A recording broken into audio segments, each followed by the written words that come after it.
लोकसंख्या ब्रह्मज्ञान ऑर्केस्ट्रा म्हणतात. तू ऑर्केस्ट्रा केला. ज्या छत्रपती शिवाजी महाराजांची मी गाणी म्हटली त्याच्यासारखं मी ते नाचरे मोरा नाही केला. हा, ज्या छत्रपती शिवाजी महाराजांची गाणी म्हटली तो तुका ऑर्केस्ट्रा वाटला. तो तुका ऑर्केस्ट्रा वाटला.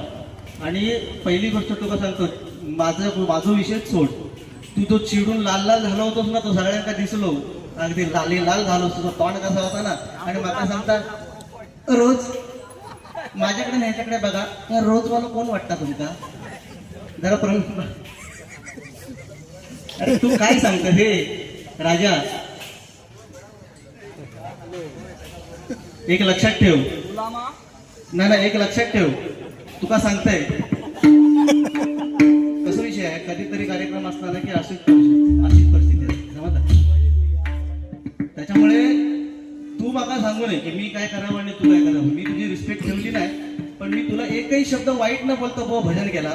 आणि ऑर्केस्ट्रा कोणी केला, त्या रसिक मायबापांनी बघितला ऑर्केस्ट्रा कोणी केलाय. तो मी गजर का थांबवला, नाही तर तुझ्यापेक्षा चांगली गाणी माझ्याकडे आहेत. मी म्हणू शकतो मी गजर का थांबवला की आपल्या समोरच्या माटे काकांनी सांगितलं होतं की आता बोलणार सुद्धा भेटले पाहिजेत मिनिटं, त्याच्यामुळे मी गजर थांबवला. नाही तर मला थांबवायची गरज नव्हती. आणि तू काय मोठं स्वतः अध्यात्म तो बादशाह समजतं, तुझ्याकडे मोठं अध्यात्म.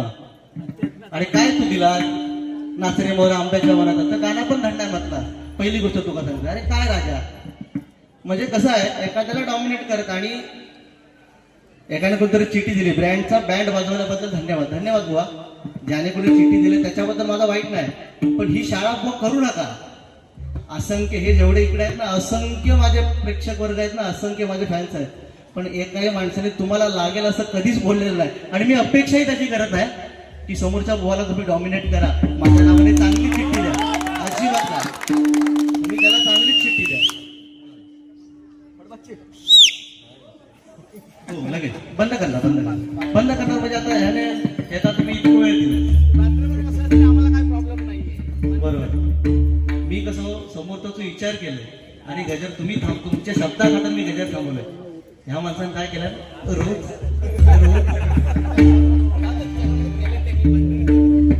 व उगाच नाही तुझ्यावर कोण बारीक आहे. त्याचं कारण आहे बुवाने सांगितलं की बुवांची गाणी पण एवढी चांगली होती की कजरेने बिजले. बुवाने हिंदी गाण्यांमध्ये ऑर्केस्ट्रा. आता मी सगळी माझी गाणी छत्रपती शिवाजी महाराजांची होती, सगळी गाणी. आणि त्या गाण्याचं पण ह्याला ऑर्केस्ट्रा वाटला. ह्याची मला मोठी खंत वाटते की ज्या महाराजांसमोर तुला आज भजनासाठी आणले. आणि बुवा पैशाचा विषय बघ, पैशाचा विषयच नाही. तू काय सांगलंस की पैसे भेटले म्हणून तू गाणी म्हटलं. अरे पैशासाठी गाणी म्हणणार बुवा तू स्वतःकडे परीक्षण कर स्वतःच. मी चिडत नाही. अरे तू गप्प जात ए बाबू, आता माझी बारी आहे, आता माझी वार आहे, तू शांत राहा. तू का रोज देत नाही, रोज तू मला रोज देणार नाही. एका घेऊन जात रोज. अरे गजर तुझंच वाल्याने बक्षीस तो सगळे पैसे माझ्याकडे येईल. हो ब्रँड असता लक्षात ठेवा. ब्रँड उगाच ना नाही ब्रँड म्हणत. Brand is brand. ब्रँड हा ब्रँड असता. आणि बुवा तुमच्या माहितीसाठी बुवा सांगतात की सफेद दोनची पेटी. व तुमच्या माहितीसाठी सांगतो, मी कुठेही माझे सगळे युट्यूबवरचे व्हिडिओ बघा, आपली पेटी स्टँडर्ड आहे. कारण आपली लेवल पण स्टँडर्ड आहे, लक्षात ठेवा. आणि तू सुरुवातीला सांगेलस की जेव्हा तुमच्यासारख्या मोठ्या फोनवर आपली बारी होते तेव्हा कुठेतरी वाटता एवढा स्वतःच सांगलास. आणि स्वतः म्हणता की तो ऑर्केस्ट्रा केला. ऑर्केस्ट्रा मी नाही केला. ऑर्केस्ट्रा कोणी केलाय ते भगवंताने बघितलं. आणि राहिलो विषय कदम बॉलची गाण्यांचो, तो आधी नीट सगळी गाणी ऐक आणि ती म्हणायचा प्रयत्न कर, नंतर कर. या ठिकाणी सन्मान्य आदेश बुवड शिवतांडवासाठी 500 रुपयाचा वार्षिक धन्यवाद मंडळाकडून स्वीकारतात. तो सांगता की गौरव पंचाळ म्हणजे काय, गौरव पंचाळ म्हणजे फक्त शिवतांडव. तू माका कधी ओळखलं असत नाही, ह्याच्या पुढे ओळखण्याचा प्रयत्न पण करू नकोस माका. कारण बुवा रसिक मायबाप सांगतील एकही तुम्हाला वाईट शब्द, एकही वाईट शब्द माझ्या तोंडातून आला तुमच्यासाठी किंवा तुम्हाला का वाईट बोलत, तुम्ही तो विषय काढला काय, मी तुका रोज देते तू माका रोज दे. म्हणजे आमच्या अरे मर्द मराठा कसं असतं, मिशिवल असता, लक्षात ठेव. लिहून घे मर्द मराठा मिशिवाला असतं, लिहून घे. मावळे असेच नाही म्हणत तरी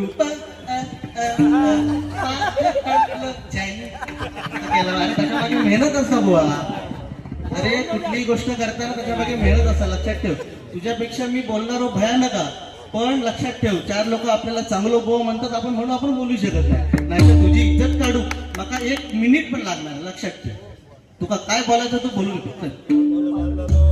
पोवाडा महाराजांची कीर्ती बेफाम. अफजल खानाचा वध 10 मिनिटं मीच घेणार ती त्यांना देणार नाही. अरे तू गप राहा ना. हे तू तुझा काम केलास ना. जा पाठीमागे हातीच बदलून येतात.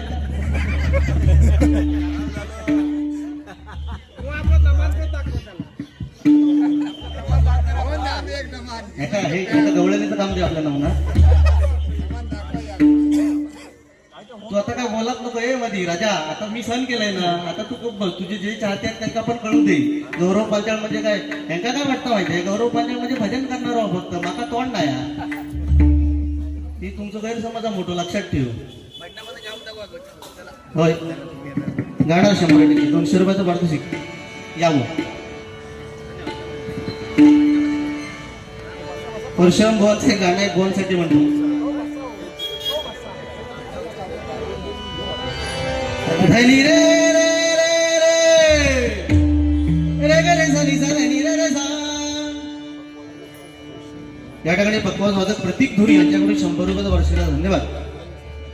सा नी ध प म ग रे रे ग म प ग म रे ग रे सा नी सा धनी रे रे. पांचाळ भाऊ आमचे ग म ध ध ग म धनी सा नी धनी ध धनी रे सा. माय बापे नवसी केला. पांचाळ भाऊने गाणं म्हटलं काय. माय बापे नवसी केला तेव्हा पोटी पुत्र झाला. पण पुत्र व्हावा ऐसा गुंडा त्याच्या 3ही लोकी झेंडा. लक्षात ठेवा मंडळी. त्यामुळे आपण काय बोलतोय आणि काय बोललं पाहिजे याचं भान आपल्याला असलं पाहिजे. गोवासाठी एक गाणं ऑर्केस्ट्रा मी तुम्हाला खरं सांगतो. ऑर्केस्ट्राचा विषय नाही आणि असंख्य भजनं माझी युट्यूब वरती आहेत. आमच्या बाईक बुवा टाकतात, ऋषिकेश मिस्त्री टाकतात, अनेक बुवा. ऑर्केस्ट्रा करणार बुवाच नाही मी. पहिली गोष्ट झांज नवे कुळकुळा, झांज नवे कुळकुळा, पकवाज नवे बेंड बाजा, ताल सूर नवे तुंतुना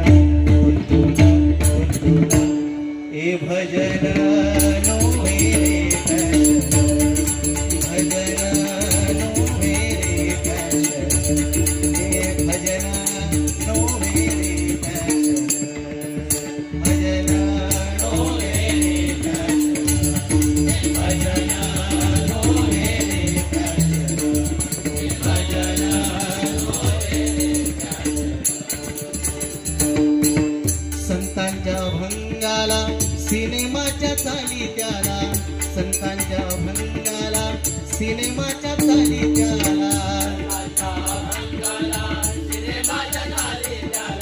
संतांच्या भंगाला सिनेमाच्या चाली त्याला.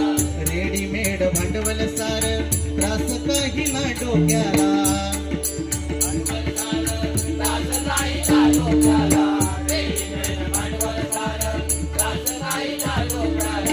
अभंगाची करुणी माती बुवाची खलकाल वीती, अभंगाची करुणी माती बुवाची खलकाल वीती, अभंगाची करुणी माती बुवाची खलकाल वीती, अभंगाची करुणी माती. बुवा सांगतात की मी भजनाच्या माध्यमातून एवढं दिलं. बुवानी भजनाच्या माध्यमातून एवढा अध्यात्म दिले. बुवानी एकच विषय सांगितला काय की रेणुका माता की परशुरामाने आपल्या आईचं मुंडकं उडवलं म्हणून त्याला पुढच्या जन्मी कदाचित प्रभू रामचंद्र, परशुरामांच्या नंतर जन्म कोणाचा आहे तर रामचंद्रांचा, म्हणून आईचं मुंडकं उडवल्यामुळे प्रभू रामचंद्रांना वनवास जाणार आहे. पण आईचं मुंडकं का उडवलं प्रभू परशुरामांनी. जेव्हा आपण एखादी गोष्ट ज्या गोष्टीचं विश्लेषण करतो ना ती गोष्ट आपल्याला मुळापासून माहिती असली पाहिजे. बुवा लोक सांगतात, लोकांचं ऐकून आपण बोलणं खूप चुकीचं असतं. अरे ज्यावेळी प्रभू परशुरामाचे वडील कोण माहित आहे तुका? माहित आहे मगाशी नाही बोलतो आता बोल बोल ना. प्रभू परशुरामांचे वडील कोण? जमदग्नी. जमदग्नी. त्यांची आई कोण? रेणुका माता. ज्यावेळी रेणुका माता स्नानासाठी, एकदा टाळ्या ह्या आमच्या बशीक रसिक भजन रसिकासाठी वाजवा. परफेक्ट. ज्यावेळी रेणुका माता स्नानासाठी नदीत गेली आणि सूर्याला पाणी सोडता सोडता तिने आपल्या ओंजळीमध्ये गंधर्वाचं जोडपं एकमेकात विलीन होताना बघितलं आणि ते बघितल्यानंतर ती लज्जास्पद झाली आणि हा सगळा प्रकार बघण्यात तिला उशीर झाला. हा सगळा प्रकार बघायला तिला उशीर झाला म्हणून तिला घरी यायला उशीर झाला. आणि घरी यायला उशीर का झाला हे जेव्हा जमदग्नींनी विचारलं तेव्हा ती रेणुका माता ही पतिव्रता होती, ती खोटं बोलू शकली नाही. तिने काय सांगितलं, गंधर्वाचं जोडपं मी एकमेकात विलीन होताना पाहिलं आणि ते बघता बघता मला उशीर झाला. हे ऐकल्यानंतर जमदग्नी तापले, अतिशय तापले आणि त्यांनी सांगितलं की तू पापी नाहीस, तू दोघांचं एकमेकांचं गंधर्वाचं जोडपं एकमेकात विलीन होताना बघितलंयस, तू पापी नाहीस. आपल्या मोठ्या मुलाला बोलवलं, सांगितलं तुझ्या आईने असं असं पाप केलंय, तिचं मुंडकं उडव. स्वतःचा मुलगा आपल्या आईचं मुंडकं कसं उडवणार? त्याने सांगितलं बापाला मला जमणार नाही. तेव्हा जमदग्नीने स्वतः आपल्या मुलाचं, पहिल्या मुलाचं मुंडकं उडवलं. दुसऱ्याला बोलवलं, दुसऱ्याला पण जमलं नाही, त्याचा पण मुंडकं उडवलं. अशी 4 मुंडकं उडवल्यानंतर 5वे कोण? परशुराम. परशुराम आले आणि परशुरामांना हा विषय सांगितल्यानंतर परशुरामाने क्षणाचाही विलंब न करता परशु घेतला आणि आपल्या परशुने रेणुका मातेचं मुंडकं उडवलं. आणि हे बघितल्यानंतर आपली आज्ञा पाळली आपल्या मुलाने. हे बघितल्यानंतर जमदग्नीने लगेच त्याला मिठी मारली आणि सांगितलं माग तुला काय हवंय. तेव्हा त्यांनी काय सांगितलं परशुरामाने की माझी 4 भावंड जशी तुम्ही मारलात ती मला जिवंत करून द्या आणि माझ्या आईचं मुंडकं. रेणुका माता आपण जिला म्हणतो, नाहूरला आपण जर कधी गेलो तर रेणुका मातेचं फक्त मुंडकं आहे. ते का? ते मुंडकं परशुरामाने उडवलं आणि म्हणून ह्या जन्मात परशुरामाने उडवलं मुंडकं, म्हणून पुढच्या जन्मी त्यांना काय झालं, आईपासून आपल्या दूर जावं लागलं, वनवास भोगावा लागला. त्याच्या पुढच्या वर्षी श्रीकृष्ण, मागच्या जन्मी वालीनी सुग्रीवाचं भांडण लागलं, चुकून रामचंद्रांनी बाण मारला म्हणून पुढच्या जन्मात श्रीकृष्णांच्या पायाला बाण कोणी मारला, मागच्या जन्मीचं सुकृत. त्याच्यामुळे ह्या जन्मात आपण जे करतो ना ते आपल्याला इथेच फेडावं लागतं. बॉस सांगतात की वरचा बघतोय, 100% वरचा बघणारच आहे आणि काय बघतोय ते वरच्यालाच माहिती आहे. म्हणून म्हणतोय बघा, राग गाईताना मारी समजुनी भजनी सम्राट, राग गाईताना मारी समजुनी भजनी सम्राट, राग गाईताना मारी समजुनी भजनी सम्राट. डिस्कोचा लावी ठेका, डिस्कोचा लावी ठेका, खावा नाही कुठला थाट, डिस्कोचा लावी ठेका, खावा नाही कुठला थाट, डिस्कोचा लावी ठेका, खावा नाही कुठला थाट. माकडाच्या हातात, राहिला विषय अध्यात्माचा बुवा. अध्यात्म मी खूप बोलू शकतो ह्या विषयावरती, बाकीच्या विषयात घुसायची गरजच नाही, पण वेळेअभावी आपल्याला. आणि मुळात पहिली चुकी तुमची आहे, तुम्ही दुसऱ्यावरती खापर फोडूच नका बुवा. तुम्ही आला तिथे 8 वाजता, इथे 5:30 वाजता मी हजर आहे, कारण बारीचा टायमिंग आहे 6:30. तर 6:30ला बारी चालू झाली असती ना तर आतापर्यंत बरोबर संपली असती. आणि त्याच्यात पण तुम्ही वेळ केलात आणि त्याच्यात पण तुम्ही मलाच सांगताय की तू ऑर्केस्ट्रा केला. म्हणजे आता आपण काय बोलणार, म्हणजे कलियुग आलंय हे काय खोटं नाही. कलियुगात सत्याला कधी चांगलं म्हटलं जात नाही. म्हणून म्हणतोय डिस्कोचा लावी ठेका, खावा नाही कुठला थाट, डिस्कोचा लावी ठेका, खावा नाही कुठला थाट, डिस्कोचा लावी ठेका, खावा नाही कुठला थाट. माकडाच्या हातात दिले जैसे कोलीत, माकडाच्या हातात दिले जैसे कोलीत, माकडाच्या हातात दिले जैसे कोलीत, माकडाच्या हातात दिले जैसे कोलीत, माकडाच्या हातात दिले जैसे कोलीत. आग लावी घाली थैमान, थैमान, थैमान. हे भजन नो रे भजन, हे भजन नो रे भजन, हे भजन नो रे भजन. एक फक्त शिवतांडवायचे म्हणतो आणि भजनाची सांगत बरं. हे रे तड तड तड